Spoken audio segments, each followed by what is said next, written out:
যে সেনাবাহিনী এবং বিএনপিকে দূরে ঠেলে দিয়ে কাদের কাছে টেনে নিচ্ছেন অন্তর্বর্তী সরকার,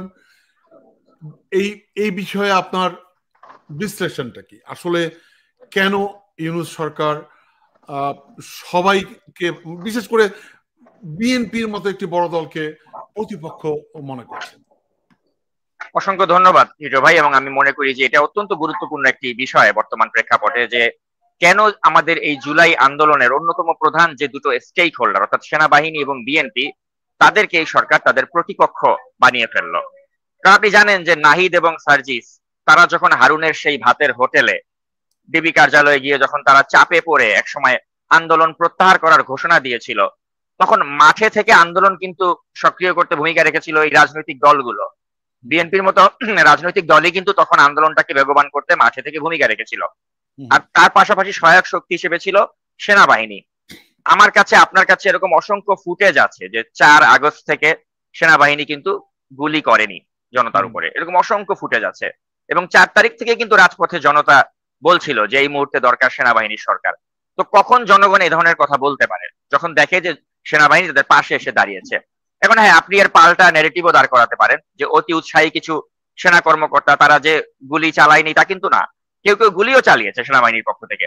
কিন্তু 5ই আগস্টে আপনি দেখবেন যে এই গুলিটা কিন্তু টোটালি বন্ধ হয়ে যায়, কারণ তখন সেনাবাহিনী থেকে একদম পুরোপুরি ভাবে সিদ্ধান্ত নেওয়া হয়েছে আমরা আর কোনো ছাত্রজনতার উপরে গুলি করব না। আর সেনাবাহিনী আমাদের পক্ষে চলে এসেছিল বলেই কিন্তু এই আন্দোলনটা শেষ পর্যন্ত সফলতার পরিণতি রেখেছিল। এখন আপনি যদি বলেন যে এই আন্দোলনে যদি বিএনপির মতো একটা বড় রাজনৈতিক দল তারা যদি সম্পৃক্ত না হতো, সেনাবাহিনীর মতো একটা এরকম সুশৃঙ্খল ফোর্স তারা যদি আমাদের পাশে না দাঁড়াতো, তাহলে কিন্তু কোনো অবস্থাতেই ছাত্রদের এই গণ অভ্যুত্থান কিন্তু সফল হতো না, বা হতে গেলেও আপনি কিন্তু দেখতেন যে তখন আরো হাজার হাজার মানুষের জীবন দিতে হতো। এখন এই বাস্তবতাটাকে কিন্তু অস্বীকার করার কোনো উপায় নেই। তো এখন দেখা যাচ্ছে এই সেনাবাহিনী এবং বিএনপি ডক্টর ইউনূসের সরকারের কাছে বিরাট ভাজন হয়ে গেছে, কারণ তাদের একটাই দোষ যে তারা এখন নির্বাচন চাচ্ছে। আপনি যদি নির্বাচন না চাইতেন, সেনাপ্রধান যদি বলতো না যে আমার বাহিনীকে আমি ব্যারাকে ফিরিয়ে নিতে চাই, আমি দ্রুত নির্বাচন চাই, এই কথাগুলো যদি সেনাপ্রধান জেনারেল ওয়াকারুজ্জামান না বলতেন, তাহলে কিন্তু আজকে এই ডক্টর ইউনূসের সাথে তার কিন্তু এই সমস্যা যে তৈরি হয়েছে, বা ডক্টর ইউনূসের এই যে নিরাপত্তা উপদেষ্টা খলিলুর রহমান তার সাথে তাদের যে একটা সমস্যা তৈরি হয়েছে, এটার মূল কারণই কিন্তু যে সেনাপ্রধান কেন নির্বাচন চাচ্ছেন। এবং সেনাপ্রধানের কথার সাথে কিন্তু একমত হয়েছে বিএনপি। বিএনপিও কিন্তু চাচ্ছে ডিসেম্বরের মধ্যে নির্বাচন। তো দেখা যাচ্ছে যে সেনা প্রধানের চাওয়া বিএনপির চাওয়া এটা এক সুতায় গেঁথে গিয়েছে। তো এখন কোনো উপায় অন্তর না দেখে এই সরকার এবং এই সরকারেরই আস্থাভাজন কিছু ইউটিউবার বিদেশ থেকে তারা সম্মিলিতভাবে এখন একটা ন্যারেটিভ দাঁড় করাবার চেষ্টা করছে যে ভারত তারাও চায় দ্রুত নির্বাচন হোক, সেনাপ্রধান তিনিও চান দ্রুত নির্বাচন হোক, বিএনপি তারাও চায় দ্রুত নির্বাচন হোক, অতএব এরা সবাই রয়ের এজেন্ট, এরা সবাই ভারতের তাবেদার, অতএব দ্রুত নির্বাচন হবে না, হতে দেওয়া হবে না, ডক্টর ইউনূসকে আরো 5 বছর রাখতে হবে। এই ন্যারেটিভ কিন্তু বাজারে ছাড়ার চেষ্টা করা হচ্ছে। এখন আপনি চিন্তা করে দেখুন টিটো ভাই, যে আমাদের মানে মানে কুতর্ক কত ভাবে যে কুতর্ক বাজারে ছাড়া যায়, তার মাঝে অন্যতম একটা কুতর্ক হচ্ছে এটা যে আপনি ওই ভারত কেন নির্বাচন আগে আগে চায়, হাসিনা কেন আগে আগে চায়, বিএনপি কেন আগে আগে চায়, ওয়াকারুজ্জামান কেন আগে আগে চায়, অর্থাৎ এরা সকলে এক সুতোয় গাঁথা, তাই আমরা নির্বাচন আগে চাই না, এই ন্যারেটিভ দাঁড় করানো হচ্ছে। এখন আমার ডক্টর ইউনূসের কাছে বিনীতভাবে আমি বলতে চাই যে আপনি যদি এতই নির্বাচনকে ভয় পান, আপনি যদি ক্ষমতায়ও থাকতে চাচ্ছেন, নির্বাচনকেও ভয় পাচ্ছেন, আমি আপনাকে পরামর্শ দিব যে আপনি জনগণের ভোটের মাধ্যমে নিজের জনপ্রিয়তা যাচাই করুন। আপনি তো একটা কিংস পার্টি তৈরি করেছেন, আপনার এনসিপি রয়েছে, আপনার যদি এত রাজনৈতিক উচ্চাভিলাষ থাকে যে আপনি আরো দীর্ঘ সময় ক্ষমতায় থাকতে চান, আপনি জনগণের ভোটের মাধ্যমে আপনি ক্ষমতায় এসে আপনি আরো 5 বছর কেন, আপনি আরো 10 বছর ক্ষমতায় থাকুন। আপনার তো রাজনৈতিক দল আছে, এনসিপি আছে, আপনি এনসিপির আহ্বায়ক হন, হয়ে আপনি আপনার দল দিয়ে নির্বাচন করে দেখুন না কয়টা মানুষ আপনাকে ভোট দেয়। এখন আপনার যেহেতু ওই ভোট করার মতো হ্যাডম নাই, আপনি যেহেতু জানেন যে নির্বাচিত হয়ে আপনি আসতে পারবেন না, এই কারণে আপনি কিন্তু এখন আপনার যারা ওই তাবেদার ইউটিউবার রয়েছে ফ্রান্সে এবং আমেরিকাতে, এদেরকে দিয়ে আপনি ন্যারেটিভ দাঁড় করাচ্ছেন যে আচ্ছা ওরা যেহেতু নির্বাচন দ্রুত চাচ্ছে বিএনপি এবং ওয়াকার, অতএব এরা হচ্ছে রয়ের দালাল, এরা রয়ের এজেন্ট, এই ন্যারেটিভ আপনি বাজারে ছাড়ছেন। কিন্তু আমি জনগণকে বলতে চাই যে এইসব ওই ষড়যন্ত্র তত্ত্ব দিয়ে এই যে ডক্টর ইউনূস যাদেরকে তিনি কাছে টেনে নিয়েছেন, তার কিংস পার্টি এনসিপি, বা এই যে এবি পার্টি, বা এই যে ছোটন খলিল ফরাদ মজহার, এই যে গ্রুপটাকে তিনি কাছে টেনে নিয়েছেন, আমি মনে করি যে দিন শেষে কিন্তু এরা ডক্টর ইউনূসকে অসম্মানিত করেই কিন্তু ছাড়বে। ডক্টর ইউনূসের একটা অত্যন্ত সম্মান ছিল আমাদের পাবলিক স্ফিয়ারে, আমরা তাকে সম্মান করি বা করতাম, যে এই মানুষটি নোবেল লরিয়েট, আমাদের মানে একটা গর্ব তিনি। কিন্তু আজকে দেখেন এই গর্বের মানুষটি কিন্তু নিজেকে বিতর্কিত করে ফেলছেন শুধুমাত্র দীর্ঘমেয়াদে ক্ষমতায় থাকার জন্য। ডক্টর ইউনূস নিজেও ভালো করে জানেন যে তিনি যদি ভোটের মাঠে দাঁড়ান তাকে কেউ ভোট দিবে না, তিনি যতই জনপ্রিয়তার আসনে থাকুন বা যতই তিনি সম্মানিত মানুষ হন না কেন। এটা ভাই আপনার নিশ্চয়ই মনে আছে যে 2014 সালের ওই যে অনেকগুলো 154 আসনে যে তারা বিনা প্রতিদ্বন্দ্বিতায় জিতে গেল, ওই কলঙ্কিত নির্বাচনে ফ্যাসিস্ট আওয়ামী লীগ তারা কিন্তু, আপনি জানেন যে মুন্সিগঞ্জ 2 আসনের বিএনপির একজন প্রার্থী আব্দুল হাই, এই আব্দুল হাইকে কিন্তু তারা জিততে দেয়নি, তারা নিজেরা জিতে গিয়েছিল। তখন আব্দুল হাই তার আঞ্চলিক ভাষায় এসে তিনি কিন্তু বলেছিলেন যে আল্লাহ তোমার কাছে বিচার দিলাম, এবং তিনি বলেছিলেন যে এই তোমরা কি বলো, আরো কিছু গালাগালি তিনি করেছেন যেটা তুমুল ভাইরাল হয়ে যায়, আমরা অনেক এটা নিয়ে হাসাহাসি করেছি। তারপরে যিনি যে বললো এই তোরা মোনাজাত ধরিস কেন বা এইভাবে তিনি যে অনেক মানে জেস্টার পোস্টার দেখিয়েছেন, আমরা খুব হাসাহাসি করেছিলাম এবং এই আব্দুল হাইকে নিয়ে আমরা উপহাস করেছিলাম। কিন্তু এর ভেতরের অন্তর্নিহিত কষ্ট আমরা কয়জন জানি যে কেন আব্দুল হাই এভাবে কথা বললেন? কারণ তিনি তার আসনে, এই বিএনপির আব্দুল হাই কখনো পরাজিত হননি, যতবার দাঁড়িয়েছেন জনগণের ভোটে তিনি জিতেছেন এবং তার এলাকার জনগণের কাছে তার পাহাড় সম জনপ্রিয়তা। এখন আপনি এই মুন্সিগঞ্জের এই আসনে আপনি যতই আব্দুল হাইকে নিয়ে ট্রল করেন, আপনি আব্দুল হাইয়ের পাশে একটা নাহিদকে, সার্জিসকে, হাসনাতকে, আপনি ডক্টর ইউনূসকে দাঁড় করান, ভোটে এরা তুমুল ভাবে পরাজিত হবে। জনগণ আব্দুল হাইয়ের নাম দেখলে বা ওই ধানের শীষের মার্কা দেখলেই কিন্তু ভোট দিবে, এটা হচ্ছে বাস্তবতা। এটা ডক্টর ইউনূস কি জানে না? হাসনাত আব্দুল্লাহ কি জানে না? তারা ভালো করেই জানে যে আপনি আব্দুল হাই একজন ব্যক্তি, তার কথাবার্তা নিয়ে আপনি তাকে ট্রল করতে পারেন, কিন্তু যখন ভোটাভুটি হবে, এই ভোটের মাঠে কিন্তু আপনি দেখবেন যে আব্দুল হাইয়ের মতো একজন নেতার কাছে কিন্তু ধোপেই টিকতে পারবে না অন্য কেউ, এতটাই তার জনপ্রিয়তা। এখন কেন এই জনপ্রিয়তা? কারণ হচ্ছে আমাদের দেশের জনগণ তারা কিন্তু তাদের জনপ্রতিনিধিদেরকে ভালোবাসে, সে যে রাজনৈতিক দলেরই হোক না কেন, তাদের প্রতি জনগণের একটা আস্থা আছে, কারণ তাদেরকে 5 বছর পর পর জনগণের কাছে ভোটের জন্য যেতে হয়, একটা জবাবদিহিতা আছে। এখন হ্যাঁ, এই জবাবদিহিতার কালচারটা হাসিনা বাধাগ্রস্ত করেছিল 2014 সাল থেকে। আমরা 2014, 2018, 2024-এ আমরা 3টা টার্মে আমরা ভোট দিতে পারিনি, এই হাসিনা ফ্যাসিস্ট হয়ে গিয়েছিল। এখন আমরা দেশটাকে রাইট ট্র্যাকে ফিরে আনতে চাই, আমরা এতদিন ভোট দিতে পারিনি, আমরা ভোট দিতে চাই, ভোট দিয়ে আমরা আমাদের জনপ্রতিনিধি নির্বাচন করতে চাই। হাসিনা আমাদেরকে উন্নয়নের গাল গল্প বলতো যে আমরা উন্নয়ন চাই, গণতন্ত্র চাই না, আর এখন ডক্টর ইউনূস বলছে যে আমরা সংস্কার চাই, আমরা ভোটাভুটি চাই না। তো একই তো জিনিস দাঁড়িয়ে যাচ্ছে। এখন আমার কথা হচ্ছে, আপনি জনগণকে যদি মানে বোকা ভাবেন, বোকা ভেবে যদি আপনি মনে করেন যে আমি এভাবে ক্ষমতায় টিকে যাব ষড়যন্ত্র করে, তাহলে কিন্তু হবে না। আপনি কেন সেনাপ্রধানকে দূরে ঠেলে দিয়েছেন, আপনি কেন বিএনপিকে দূরে ঠেলে দিয়েছেন, আমরা কিন্তু সেটা বুঝি। কারণ আপনার এখন মাথার মধ্যে রাজনৈতিক উচ্চাভিলাষ চেপে বসেছে, আপনি চাচ্ছেন যে দীর্ঘমেয়াদে ক্ষমতায় টিকে থাকতে এবং অন্যায়ভাবে টিকে থাকতে, কুতর্ক বাজারে এনে আপনি টিকে থাকতে চাচ্ছেন, কারণ আপনি জানেন যে নির্বাচন করে জিতে আসার মতো অ্যাবিলিটি আপনার নাই। এখন আপনি এর জন্য ষড়যন্ত্র করা শুরু করেছেন। এখন আজকের এই অনুষ্ঠানের মাধ্যমে আমি দর্শকদের কাছে বলতে চাই যে সর্বশেষ যেই ষড়যন্ত্রটি ডক্টর ইউনূসের মাধ্যমে হয়েছে সেটা হচ্ছে কাতারের রাজধানী দোহাতে হয়েছে, এবং এই দোহাতে তারা যে ষড়যন্ত্রটা করেছে সেটা হচ্ছে যে কয়েকদিন আগে স্টেট ডিপার্টমেন্টের একটা প্রতিনিধি দলের সাথে দেখা করেছে এই নিরাপত্তা উপদেষ্টা খলিলুর রহমান, এবং দোহার শেরাটন হোটেলে কিন্তু এই মিটিংটি অনুষ্ঠিত হয়, যেখানে উপস্থিত ছিলেন মার্কিন charge d'affaires Tracy Ann Jacobson. এবং রাখাইন রাজ্যে প্রস্তাবিত যে মানবিক করিডোর, এটা নিয়ে ভূ রাজনৈতিক আলোচনার কেন্দ্রবিন্দুতে পরিণত হয়েছে কিন্তু এই দোহা। তো এখন এই যে খলিলুর রহমান, তার সাথে আলোচনার পরপরই কিন্তু এই স্টেট ডিপার্টমেন্টের প্রতিনিধি দল বৈঠক করেছে জামায়াত ইসলামের আমির ডাক্তার শফিকুর রহমানের সাথে, এবং এই বৈঠকটি শফিকুর রহমানের সাথে এই বৈঠকটি অনুষ্ঠিত হয়েছে বৃহস্পতিবার এই দোহার শেরাটন হোটেলে। তো এখন আমার প্রশ্ন হচ্ছে, ডাক্তার শফিক তিনি একজন অত্যন্ত ধার্মিক মানুষ, তাকে কেন একটা ষড়যন্ত্রের অংশীদার হতে হবে? তিনি যে বৃহস্পতিবারে চুপি সারে দোহাতে গেলেন, কাউকে জানালেন না, আবার শুক্রবারের মধ্যে তিনি প্রত্যাবর্তন করলেন, তিনি ঢাকায় চলে আসলেন।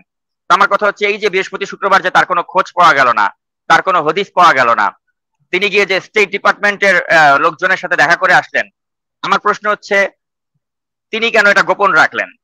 যখনই এ ধরনের একটা সফরকে গোপন রাখা হয় তখনই কিন্তু আমাদের মনের মধ্যে সন্দেহ জাগে যে নিশ্চয়ই এখানে কোনো ষড়যন্ত্র হয়েছে বা এমন কিছু আলাপ আলোচনা হয়েছে যেটা তিনি চাননি যে বাজারে আসুক। তা আমি এই অনুষ্ঠানটি যারা দেখছেন জামায়াত ইসলামীর, বা যদি ডাক্তার শফিক দেখে থাকেন, আমি তাকে বলবো যে আপনি এই বিষয়ে একটা ব্যাখ্যা দেন যে কেন বৃহস্পতিবারে আপনাকে চুপি সারে দোহাতে যাওয়া লাগলো, কেন আপনি চুপি চুপি দোহাতে গিয়ে মার্কিন যুক্তরাষ্ট্রের এই অফিসিয়ালস যারা, তাদের সাথে আপনি কথাবার্তা বললেন। এখন আমার কাছে যে তথ্যটি এসেছে সেটা হচ্ছে যে স্টেট ডিপার্টমেন্টের কর্মকর্তারা তারা ডক্টর শফিকের কাছে তাদের যে প্ল্যান বি এই পরিকল্পনা সম্পর্কে জানতে চেয়েছে।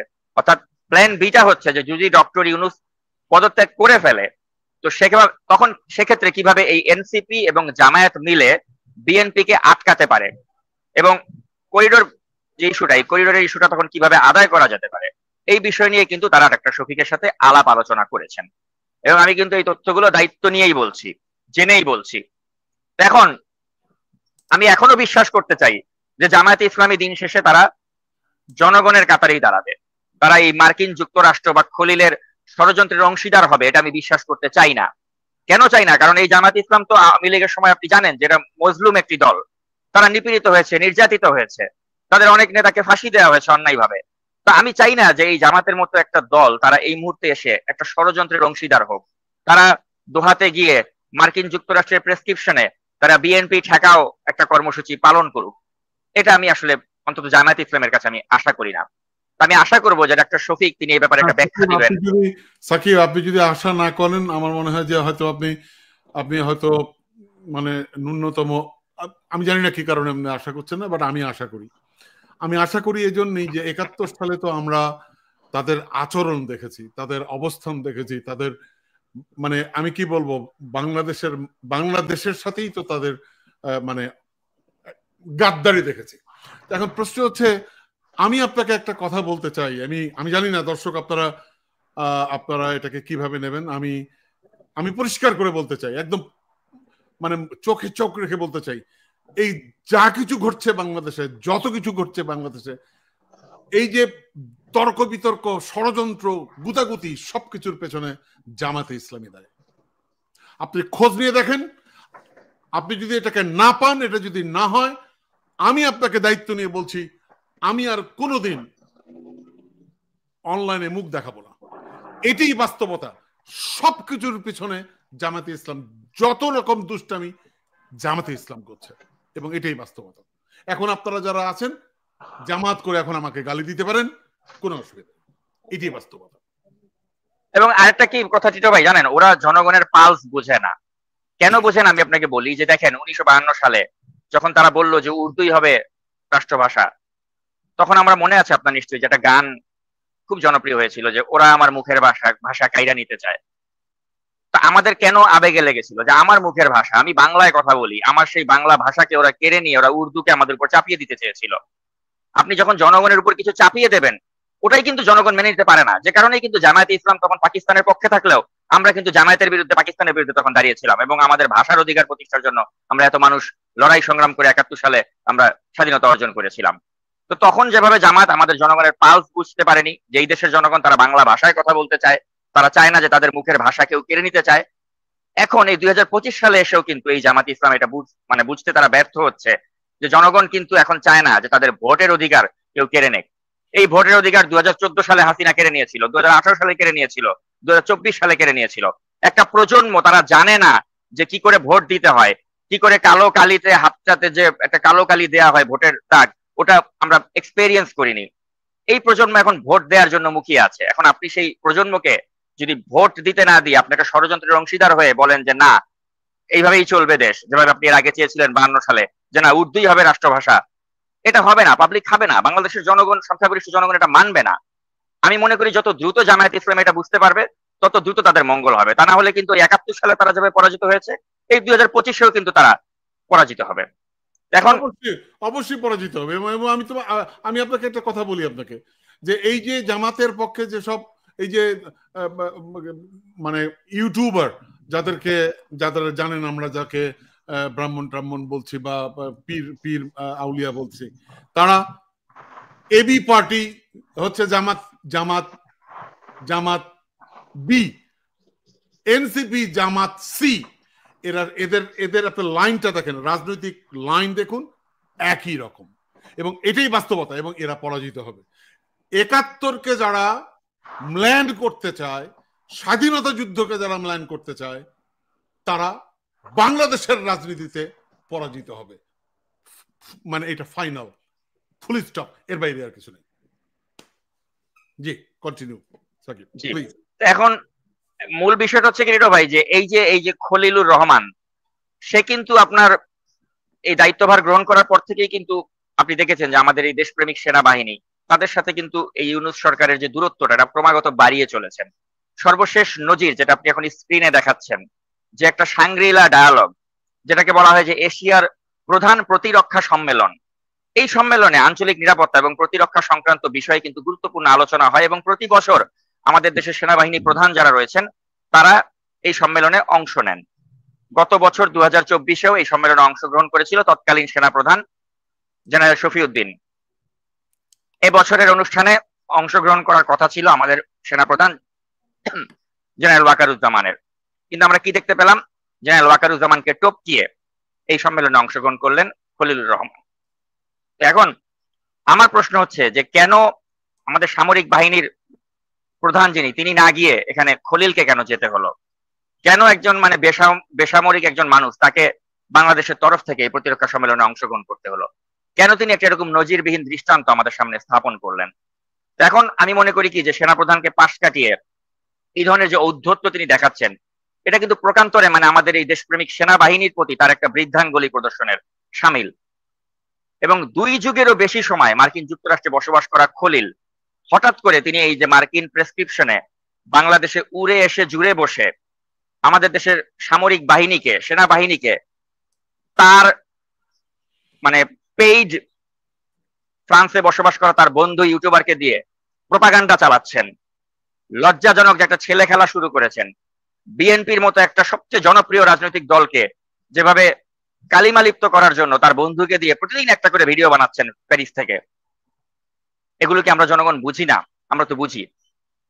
এর মাধ্যমে খলিল যেটা করলো, ডক্টর ইউনূস যিনি যখন প্রথম ক্ষমতা গ্রহণ করলেন, তিনি যেভাবে সেনা প্রধানের থেকে সমর্থন পেয়েছেন, সেনাবাহিনীর থেকে সমর্থন পেয়েছিলেন, বিএনপির থেকে সমর্থন পেয়েছিলেন, আজকে 10 মাস না যেতে আপনি দেখেন অবস্থা, সেনাবাহিনীর সাথে তার একটা মারাত্মক দূরত্ব তৈরি হলো, বিএনপির সাথে তার একটা মারাত্মক দূরত্ব তৈরি হলো।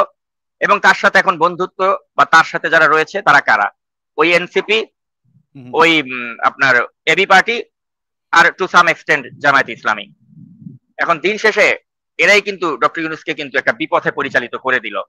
এবং এই বিপথে পরিচালিত হচ্ছেন ডক্টর ইউনূস, এটা তিনি নিজেও উপলব্ধি করতে পারছেন কিনা এটা আমি আসলে বুঝতে পারছি না। যদি বুঝতে পারেন তাহলে আমি মনে করি যে তার রাইট ট্র্যাকে ফিরে আসা উচিত। আর যদি তিনি রাইট ট্র্যাকে ফিরে না আসেন, তাহলে আমি এই বক্তব্য, এই প্রশ্নের উত্তর আপনার আমি এইভাবেই শেষ করব যে তার পরিণতি কিন্তু খুবই খারাপ হতে যাচ্ছে আগামী দিনে।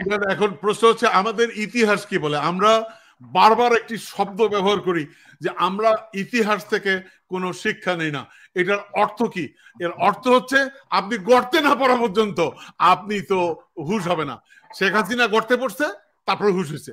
তো এখন প্রশ্ন হচ্ছে আমাদের ইউনূস সাহেব, যাকে আমরা বলছি মাথার তাজ, এই মাথার তাজ যখন মানে তাজ সহ যখন গর্তে পড়বে তখন ওনার হুঁশ হবে, তার আগে হবে না।